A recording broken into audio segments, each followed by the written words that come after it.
আমরা আমাদের বাংলাকে কি সেই অতীত দিনের গৌরবশালী বাংলা হিসেবে দেখতে চাই না বাংলার খালিমালিপ্ত হয়েছে? বাংলাকে এখন বাইরের রাজ্যের লোকেরা বলেন চুরির বাংলা, দুর্নীতির বাংলা এবং ধর্মীয় বিভাজনের বাংলা।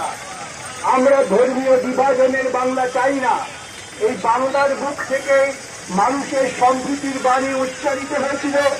এই বাংলার কবি বলেছিলেন সবার ওপর মানুষ সত্য, তাহার ওপর নাই।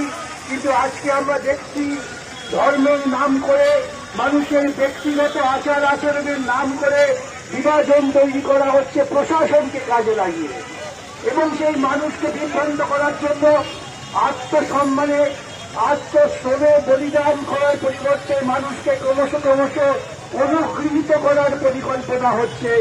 এর বিরুদ্ধে আমাদের রুখে দাঁড়াতে হবে। বাংলার দিকে গোটা ভারতবর্ষের মানুষ চেয়ে আছেন। তারা বলেন এ কি হলো, তোমাদের পশ্চিম বাংলার এ হাল কি করে হলো? তাই আমাদের এখন নতুন করে দায়িত্ব নিয়ে বাংলাকে তার অতীত ঐতিহ্য এবং গৌরবত্ব অধ্যায় ফিরিয়ে দিতে হবে, যা একমাত্র বামপন্থীরাই করতে পারে। কলুষমুক্ত পরীক্ষা, দুর্নীতিমুক্ত নিয়োগ এবং স্বচ্ছভাবে মানুষের কর্মের অধিকারকে প্রতিষ্ঠিত করা, সেই কাজ করার জন্য আপনারা বামপন্থীদের ভোট দেবেন।